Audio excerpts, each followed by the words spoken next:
জনগণ, পশ্চিমবঙ্গের কোনো জনগণ যদি মানুষ হয় তারা, আমি সকলকে তৃণমূলের নেতা নেতৃত্ব বলি না, তাছাড়াও তো মানুষ আছে। আমাদের ঘরের একটা রকম মেয়ে ধর্ষণ হলো, খুন হয়ে গেল, তার বিচার হলো না, বা আমার বুকের যন্ত্রণা আমি আপনি সবাই বুঝি, কারণ আমরা কেউ না কেউ সংসার তো করি, সকলেই করি, হয়তো সকলের সংসার শুরু হয়ে যাবে।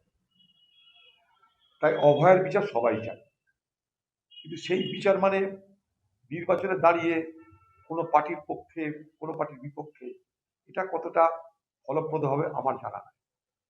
কারণ ভোটটা হয় একটা অন্য রাজনৈতিক সমীকরণের উপরে, সেখানটাই নিশ্চয়ই একটা আর্যিকর কারণে বড় একটা ঘটনা, কিন্তু যেহেতু তাদের পরিবারের, তাই তাদেরকেই ভোট করতে হবে, তবে বিচার হবে। ভোটে জিতলে বিচার হবে, ভোটে হারলে বিচার হবে না, এই সহজ সরল কথাতে আমি বিশ্বাস করি না।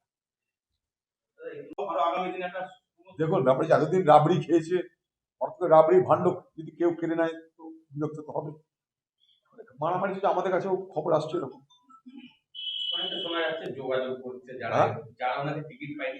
কেউ যোগাযোগ করেনি তারা, কিন্তু আমরা তো কংগ্রেস পার্টি তো বসে নেই যে যোগাযোগ করলে টিকিট আমরা দিয়ে দেবো। পার্টিতে একটা সিস্টেম আছে, পার্টি করতে হবে, জানতে হবে, বুঝতে হবে, তারপর আমরা।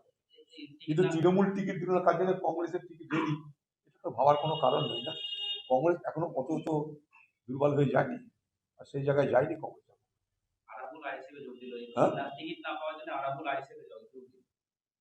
আচ্ছা, এইসব হবে, তৃণমূল দলের সার্কাস হবে।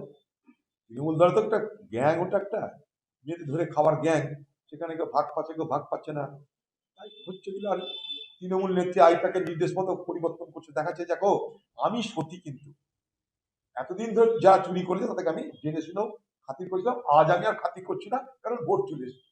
এখন আমাকে দেখাতে হবে আমি পরিবর্তনের পক্ষে, আমি দুর্নীতির বিরুদ্ধে।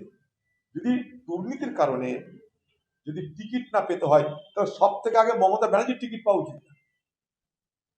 পশ্চিমবঙ্গে সব দুর্নীতির নেতৃত্ব তিনি। যদি দুর্নীতির কারণে, সন্ত্রাসের কারণে, হিংসার কারণে, বেআইনি কাজ করার কারণে যদি তৃণমূল দলের কোনো এমপিকে, এই এমএলএ কে টিকিট কেটে দেওয়া হয়, তাহলে সব থেকে আগে টিকিট কেটে দেওয়া উচিত মমতা ব্যানার্জি। জনগণ,